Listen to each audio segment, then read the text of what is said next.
Hello and welcome to everyone to Doing More with Less, how sales teams can win in 2023.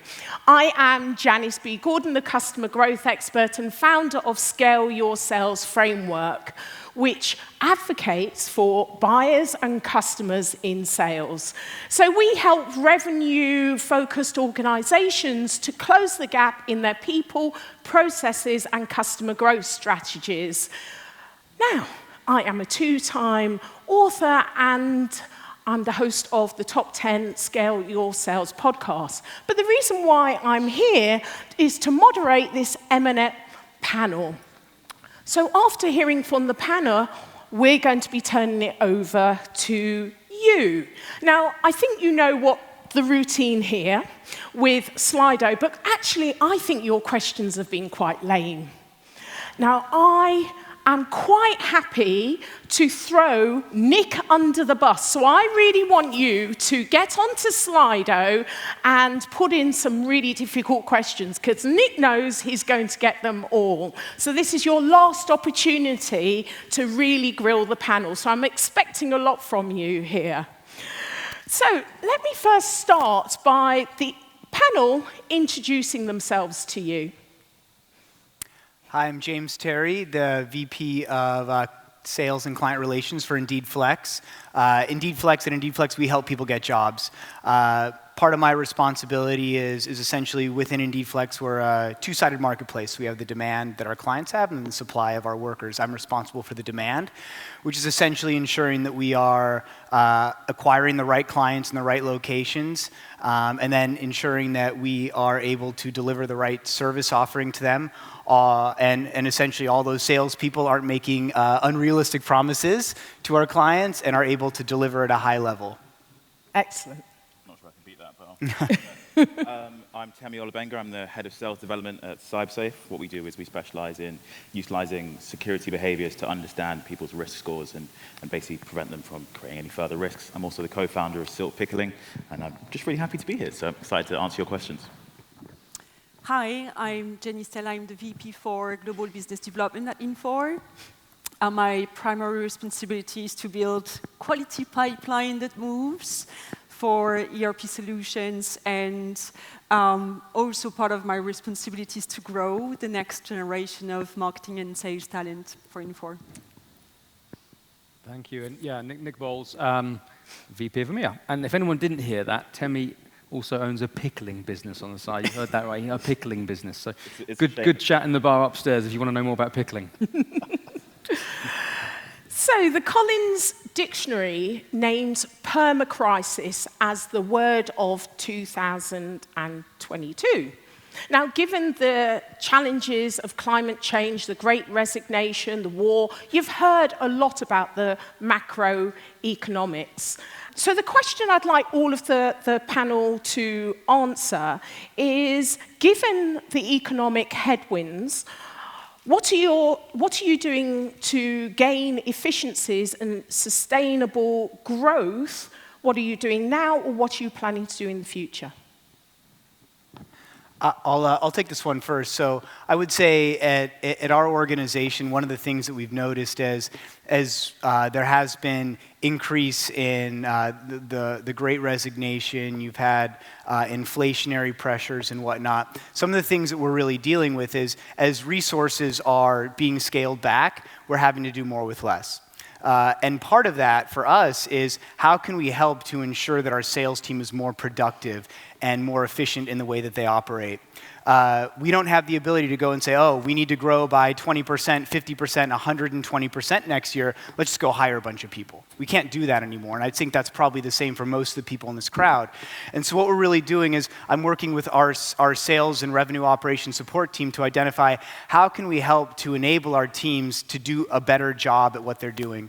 So I think we've talked about it a couple of times today, but there's a huge amount of revenue tech stacks that are out there. And we've all gone on a buying spree over the past couple of years to add more and more and more. But when you actually really look at it, if I'm a salesperson, while there might be efficiencies that are being built in the system for me, ultimately, how do I know where product A links to product B? And how do I know that I need to then bring in my solutions consultant at a certain point? And what information am I trying to collect along the cycle?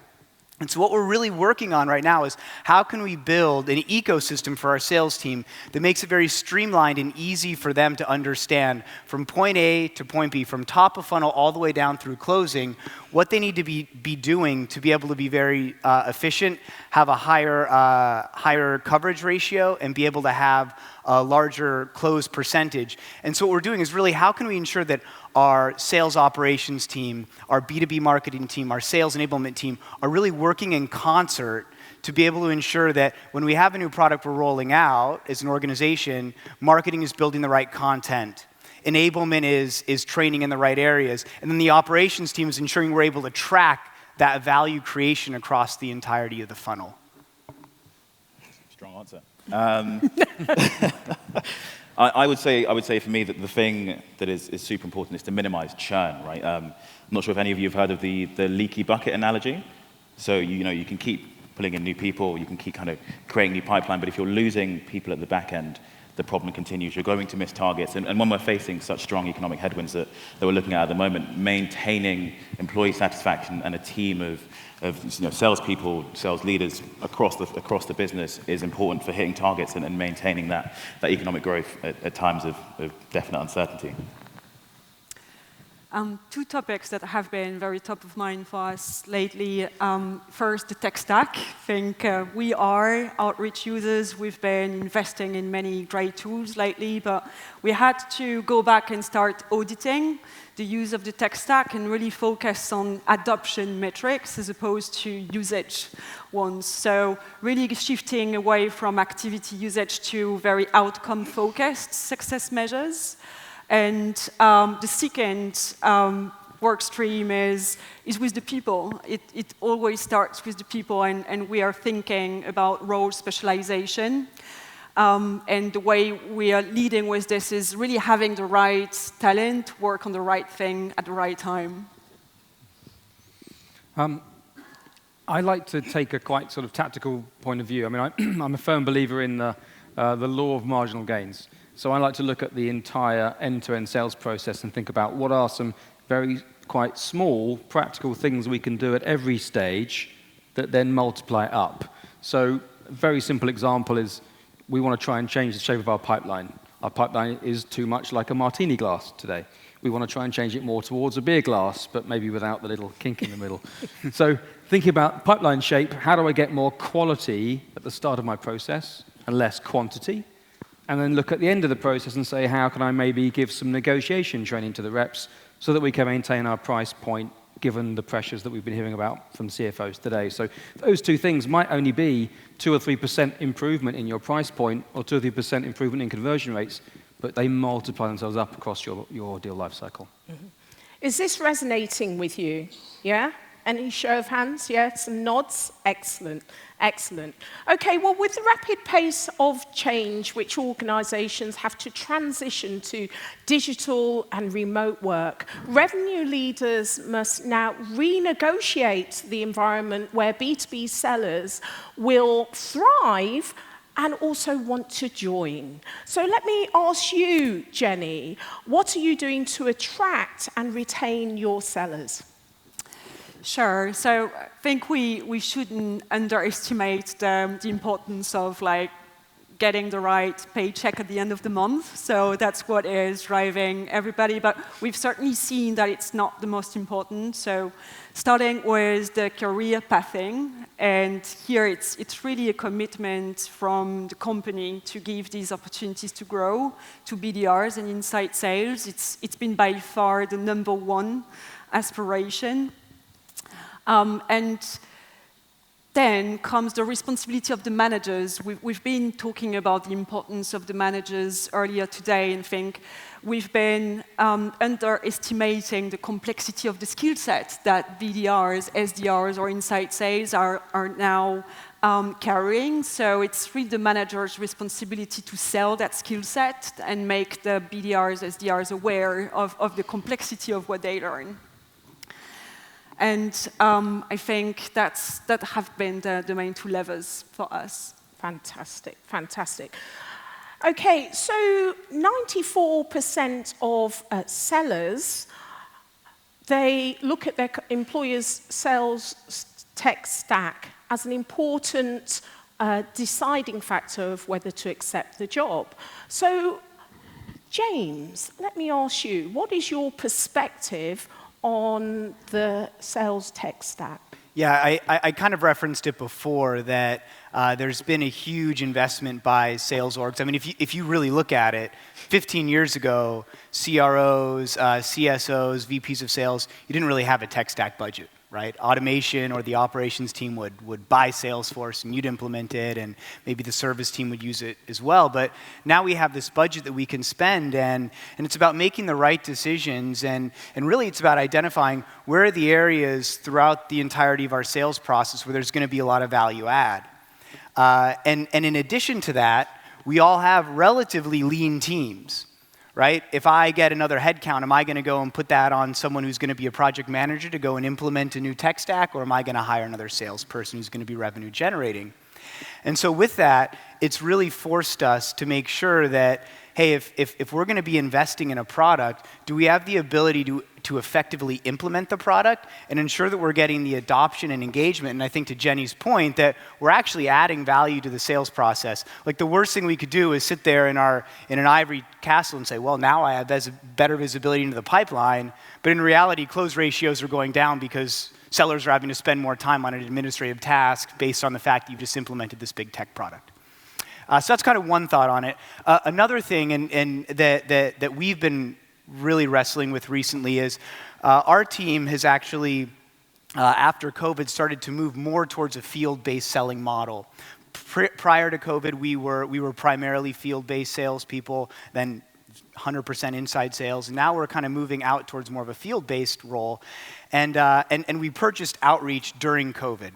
And so one of the things that we've been really trying to figure out is, it's very clear for an SDR, it's very clear for an inside sales or inside AE on how to use outreach. But if I'm in the field driving from point A to point B, how can I use outreach? And how can I use it in a way that's going to help me accelerate my sales process? I would argue that if you do it well, it could potentially be more value added than for an inside sales rep. For us that, raise your hand if you've sold in the field before, right? About half of the people here have sold in the field. It's really easy if you're sitting and you get a Google pop-up on your calendar that says, hey, remember to email Jim or Joe, or remember to make this follow-up call. But when you're in the field and you're driving from point A to point B, it can get a lot more difficult to be able to remember that. And so at our organization, we're really trying to figure out how can we leverage outreach for our field sellers in a way that's going to help them accelerate their sales process and use it in a way where when they're driving from here to Nottingham, those auto emails are sending out and they're continuing to stay engaged with the product. I'd love to know if anyone else here, because this is I'm not saying I have the answer, if anyone else here has field sellers that they've tried implementing outreach for. Raise hand. Yeah, a few of you. Do you have any thoughts on how it's worked in the past? Or how's it going? Well. Jenny, can you add to this? Yeah, I think the tech stack is important. I think it's a part of the value proposition and how to attract talent. But I think having people work together on the tech stack is increasingly more complex. I think Manny or Milton this morning referred to the CRM rep. And I think everybody in this room must have felt this way about CRM, like the tool on which all teams are supposed to work together. And it really feels like this lonely and dark place, like when you work on this.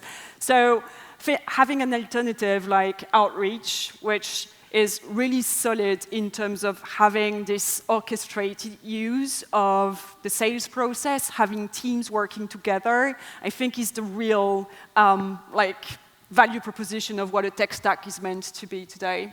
And of course, talks directly to what we've been discussing today. You know, outreach started with the SDR use case, and then through our own innovation, but also customer pull, realized that there's so much more that we can be doing if we can get later on in the sales cycle. If you can actually help the reps manage their deals, using Kaya, using success plans, and the same with Commit. So, a lot of that came from the customer base. That innovation came directly from them. Yeah, yeah. Now, there's a 12% difference in the day-to-day job satisfaction levels between male and female sellers. So let me come to you first, Nick, about what are you doing to address this? Yeah, a few things. I think the two that I'll talk about, it's all part of a RISE program, which was a leadership development program that we launched. Started with looking at how can we get more women into sales. To try and diversify the talent. And so we ran that program. I think you were at one of the events we ran in Napa recently. Very successful program to develop female talent into sales roles. And then the second thing we did was called Rise Up, which was for black colleagues. And that was for non-sales. It could be anyone in sales. But again, trying to give them the opportunity to work across the business in any role and move into leadership positions. And that's been really successful. I think the first cohort just sort of graduated from that program just recently. Right, yeah. And James, what are you doing? Yeah, so I would say if I back up a few years, a big wake up for me has been when I've looked at in the past, 6, 7, 8 years ago, the makeup of my sales organization, it was 60, 70% women, men, and then 30, 40% women. And so every once in a while, you'd have the team get together, or some of the people that were taking on stretch assignments and say, hey, we want to run a contest. And I remember one of the ideas was like a battle of the sexes, which probably isn't HR appropriate anymore, but guys versus girls for who can sell the most this week or this month or something. And every single time we did it, the women absolutely crushed it. Like they won every single time, right? And it made me realize, like, wow, we've got something here. You fast forward to now, and I'm actually really lucky. I work within an organization where just about all of my leadership team are women. And I think that that's a huge advantage for me because a lot of these things that Nick's talking about, like I love the fact that you're making very proactive steps on how you can get women more involved in the sales industry. But for me, I'd say I'm lucky in that I don't have to say, hey, like, who's going to be your role model? Like, they've got role models. They've got people that they can look up to. And so what I've found has been really impactful is when you have younger women that are coming into the sales organization, really making sure that they can see that mentorship and see, there are people in the organization that have been able to be promoted, that have taken on these senior jobs, and being able to look up to these people and talk to them and understand some of what has helped to make them successful has really been a driver for us and helped to grow our engagement of females in our sales team and also our retention and then subsequently the performance as well. If you can't see it, you can't be it. But I'd like to open up the conversation beyond gender and ask you, Temi, what is your experience? What are your suggestions? How can we increase diversity in sales? Yeah, that's a great question. I'm actually really glad you asked me that because it's something I've seen across my whole career that there's a shift happening in terms of diversity, especially when you look at the number of black people within the SaaS space. However, it's not perfect.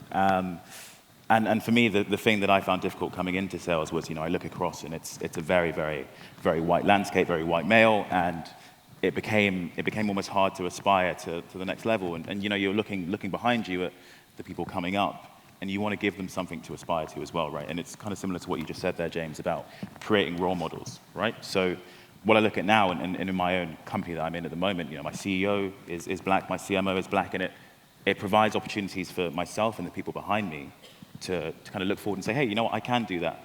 And what that does is it opens the pool of candidates for hiring, right? And in a time when there is a lack of candidates for SDR roles, we're all scrambling.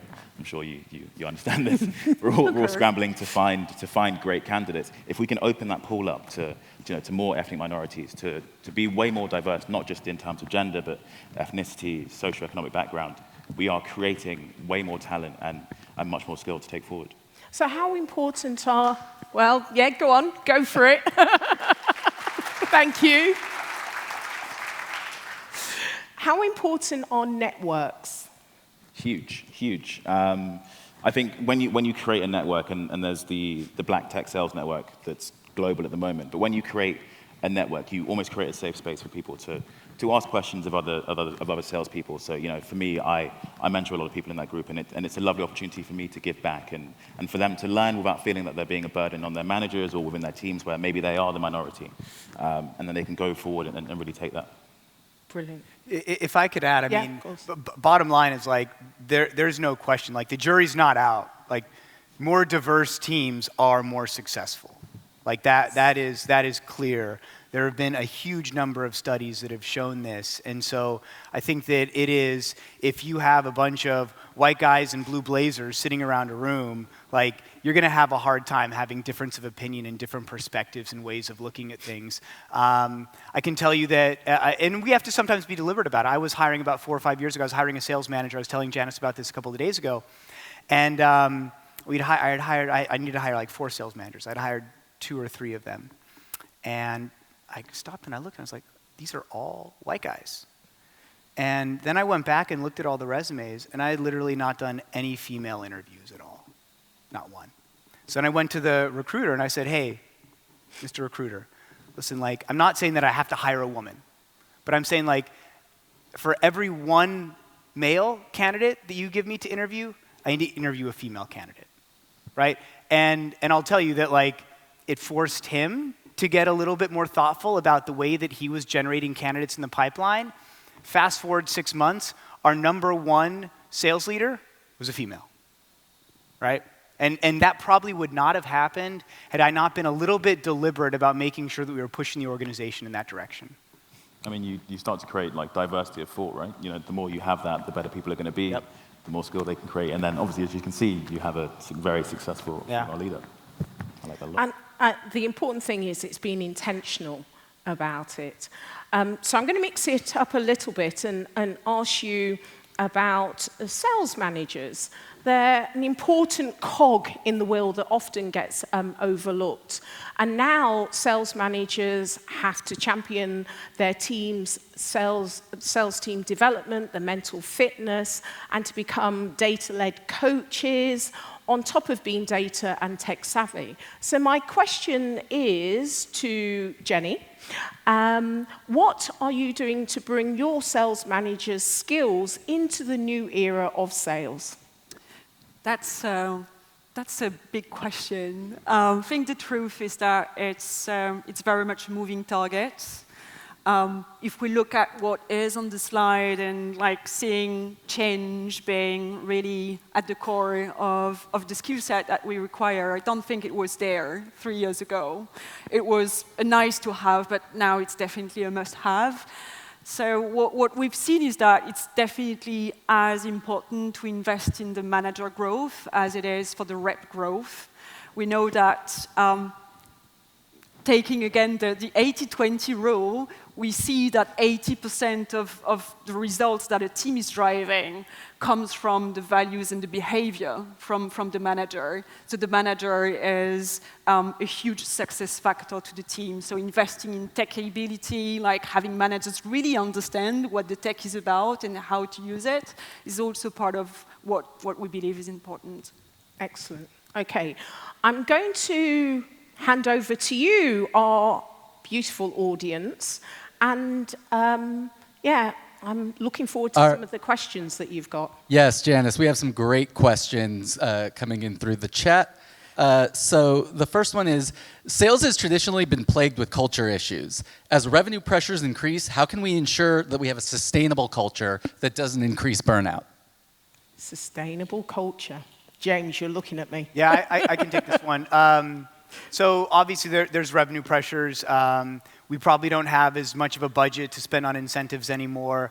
I would challenge you to make the difficult, potentially, decision to see if you can get people kind of back in the office. I was actually looking at a survey that Harvard did with Google. And they found, Google did a bunch of research and was trying to decide, should we bring people back into the office or not? Did a lot of surveys to a bunch of employees. Do you want to work from home or do you want to work in the office? Everyone knows. Everyone said they wanted to work from home. And then they said, different survey, rate how happy you are. Since people have been working from home, they have more anxiety, they're more depressed, and they have less job satisfaction. So people are saying they want to work from home, but ultimately, they're a bit unhappier working from home.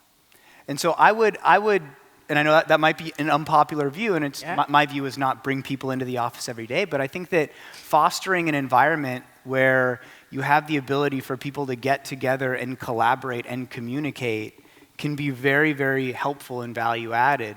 It's not about saying, hey, you have to come into the office one day a week, because I might be in the office a different day that Jenny's in the office, and then there's no value in that. But how can we really be deliberate about making sure that we're enabling these interactions and fostering the ability for people to communicate and collaborate more effectively? In addition, I also think that, like, here's the thing, and this is like, please, I would love someone to prove me wrong. Salespeople don't do anything on Fridays from like 2:30 to 5, right? So like, I've got an idea for a free incentive. Set 2 extra appointments this week, and we can all go out for happy hour together. Or you get off early. Like, there are a lot of very inexpensive ways to be able to build culture and build value in the organization, make your place the place to work. Just to add to that, I think creating an environment where people want to come into the office is one thing, but giving them the choice and the autonomy to feel like they can is another really important thing. And I think that lends itself to, in difficult times, what's the foundation that you've built with the people you work with and the team that you manage, to make sure that although there are challenges, that framework is still there and they can still keep pushing themselves forward, and they want to because they feel inspired by the leadership around them. Yeah, it's a great point. I mean, so are we coaching our managers that if they're asking someone to come into the office on Tuesday, that they're going to have, it doesn't need to be a big training, but like, we're going to have a quick team meeting, we're going to have a call blitz, we're going to recognize results, the number 1 person gets lunch, right? Like, so making sure that we're kind of coaching our managers on the right way to drive that office engagement. Exactly. Yeah. I think we must be okay with the fact that we will have different opinions on what makes up a good culture, whether it's remote or in person. But I think if we are very deliberate on what we want to do as part of these in-person interactions, that's driving the right behavior and the will, like, to come to the office or not. But I think what we've learned is to trust people, so we shouldn't lose that achievement, I think. Yeah, I think I'll just add, I think I completely agree with the office culture. I think, you know, my team know that I like everyone in the office at least a couple of days a week, because it does build that environment where we have each other's backs, and that's a core value for us. But I think I've worked in nice cultures, I've worked in some quite toxic cultures, I've worked in high-performing cultures, and I think you can have high-performing and nice. You absolutely can, but it has to start with accountability. I think you have to push that accountability down to the AEs and make sure they understand that their job is to commit a number and meet that number and ask for the help if they're not sure. And then I think what you find is that culture is what happens when you're not looking. And if you make them accountable, they'll be doing the things that you know create the good culture. Yeah. I think that's where it starts for me. Excellent. All right, next question out of Slido. What advice does the panel have for a team that's traditionally relied on inbound to switching up their mentality, switching up their strategy and activity to more of that create and close? I think this is a question for you, Jenny, isn't it? I would say get the help of technology first before like putting the yellow pages on the table. We've all tried to do that with very disappointing results. And there are great tools. Like I was saying that we need to stop buying additional tech, but we must acknowledge that we can save this time of like focusing our talent on the right thing at the right time. I think one underlying factor to the success of an outbound strategy is also to have an end-to-end sales methodology. MedPick was mentioned earlier today, and this is also very top of mind for us at the moment, because we can't have BDRs qualifying pipeline in one way and the field sales team like looking at it in a different way. So having this end-to-end methodology is important for outbound pipeline generation. Would you agree?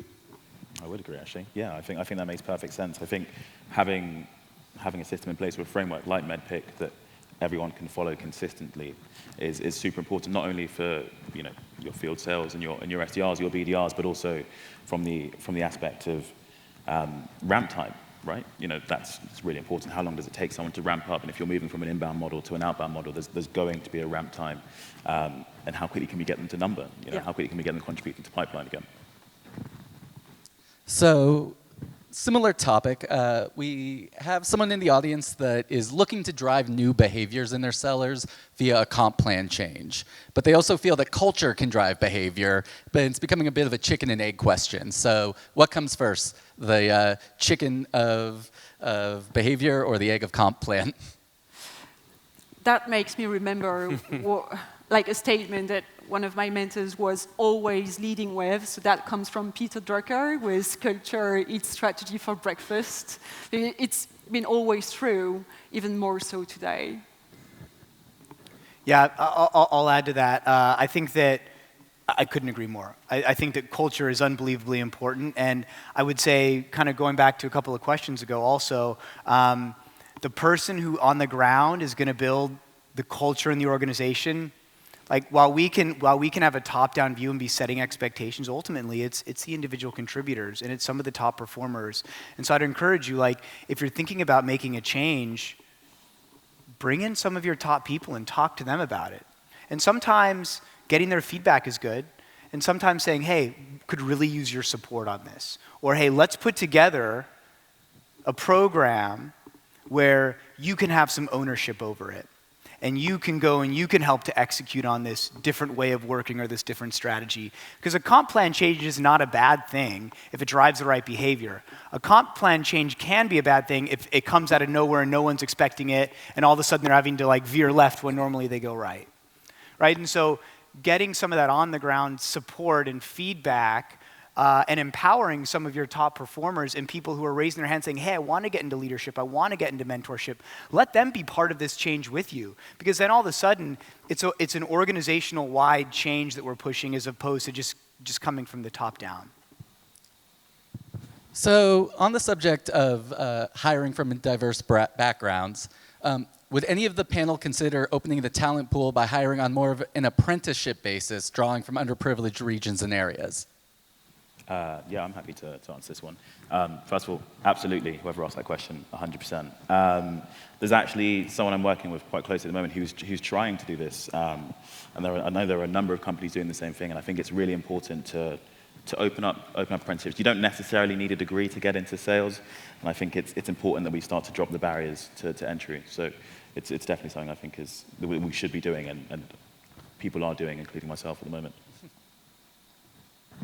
I mean, what are you looking for when you're looking for a salesperson, especially more of like this entry-level role, like able to deal with adversity, hard worker, positive attitude, like, people that tend to be coming from more underserved communities have had to deal with a lot of that their entire life, and so they've kind of been molded into this sales role. So, if changes to the economic environment mean that sellers, SDRs, AEs are not hitting their targets in months, do you lower the target to bring back a winning culture? How do you manage the economic impact when setting sales goals, or the economic climate when setting sales goals? Nick. Crikey. That was the big question, wasn't it? I haven't asked Manny who's going to lower my quotas yet. But I have a feeling I know what the answer is. I think we live in an era where rep attainment is quite low at the moment, and I think one of the ways I think about that is it's the most important metric to get right. I think if you have rep attainment, in around the 10, 20, 30%, you're soon going to really suffer. Your reputation in the marketplace really suffers. You can't hire new talent and you can't retain new talent. So you've really got to think about what are the levers to help with attainment. And yeah, sure, quota is one of them. But I've always found that the best reps are incredibly resourceful. even when they're down and not hitting the number, they find a way to get the number. So I think it's a combination of all of those things. I'd never rely on trying to have a quota reduction conversation to ensure I can hit my number. I agree. I think it's also really important to have this alignment with the field organization on what will be the success measures, what can drive BDR quota achievement versus field achievement. It can be different. Like, we can't look at quota achievement like as a flat rate. It's good if you have BDRs who are successful at generating opportunities. Let's look into what is happening next if we're not successful at closing it. But it's a different thing. What is the cement between the two is this alignment between marketing and sales on what these success measures for pipeline quality will be. Do you have one more question? Yeah, we have. Yes. So last question. How can we improve our hiring processes to attract and retain more diverse teams? I feel like this has been my topic of expertise, so I'll take this one again. I think it's really important, as you mentioned, networks, right? So first of all, it's going to networks. It's having conversations like this, right? Opening the mindset up to people that it's important to start hiring more diverse people, and that awareness itself starts to create change. I think it's going into schools and education institutions and showing people that there is a pathway, right? And just showcasing more role models in positions of power that people want to get to. So, it's great to see Jenny on the panel as a woman. I think it's great to have myself here on the panel. It starts to create role models for people to make that step forward, and I think that's the way to do it. There was a really interesting, there was a new operating partner hired into Octopus Ventures, who some of you may know, and she wrote a really interesting blog piece about their hiring approach, which they'd completely revamped. And to try and avoid any diversity of thought in the hiring process, they anonymize all the CVs, take any gender bias out of it, and then have a wide variety of people do the initial sorting, purely looking at the CVs. Then they do a shortlist, and they score according to their hiring criteria, and only then do they have that person or shortlist in for interview. And that was, I thought, a really interesting approach to try and just remove any diversity that may be conscious or subconscious when you're looking at a CV. I think it's also important to remember it's the culture that they're coming into as well, because you may actually recruit them, but you want to retain them. So I think you need to kind of really take a look at that first, and then look at your recruitment practice as well. James? I would agree with what everyone said. I think that we have to be very thoughtful about it. If you are not being proactive, all of a sudden you're going to find yourself in a very homogeneous culture.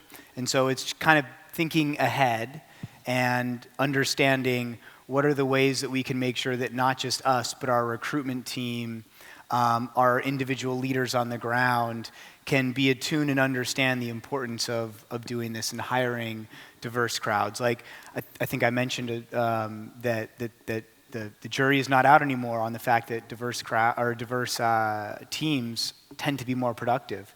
Like, until I heard that about 8 or 9 years ago, I didn't really understand why diversity was really so important. And now that I know it, it's like, this is a foundation of the way that I operate. And so I think if we can help to educate the rest of the business and our leaders and our support teams on why it is so important, I think that will help drive a lot of the change we're looking for. Excellent. Okay, so final question to the panel. What will it take for sales teams to succeed in 2023? I go first? Yes? I think you have to do more with less. I think that you have to make sure, like, there was a question about lowering or changing quotas and comp plans. Like, at the end of the day, I hate to say it because I'm putting myself in the firing line too. Like, if we're lowering quotas, then that means that we've done a bad job, right? Like, I would encourage you all to, like, this is the opportunity for us to really make sure, are all of our gears completely oiled? Like, are we enabling our sales team to run through the sales process in an extremely efficient manner? Are we inserting marketing, inserting technology, inserting the systems consultants at the right time? And so this is really an opportunity. I would say, like, as we're noticing that businesses and VCs are saying you have to get more profitable before you grow, like, now is the time to say, let's get better before we get bigger, right? Let's really, really spend the time to make sure that when we come out of this and we're ready to invest more, when we add 30 people, it's not going to be a huge amount of growth pain. Great. Yeah, I would say I think we have to get a lot more data-driven. I think in recent years it gets very easy for people to focus, or for sales teams just to focus on all the excitement of booking leads and generating revenue. But I think it's when we look at 2023 and the challenges we're going to face with the economy, it's really, really important to drill deeply into the granular data and understand exactly where we're winning, where we can win, and what it looks like for the future. Excellent. I think we need to keep the most important person in the room in the back of our mind, and that is the customer. So challenging people, processes, tech, systematically through the lens of the customer. I think I would say focus on the shape of that pipeline. I think the world has changed the shape of your pipeline, but go away and study it. Really have a look at what that martini glass looks like today, and I can guarantee you it's probably a mini martini glass right now. You don't want it to be that shape. That means your conversion rates are really low as you go down through the sales cycle. So I would just say focus all your teams on how can you, at every stage of your pipeline, make a marginal gain on the conversion rate, and just see what the multiplier effect is. It is huge. So focus on, don't have a martini glass, have a beer glass, and I think that's going to be the way you need to think about running your sales team.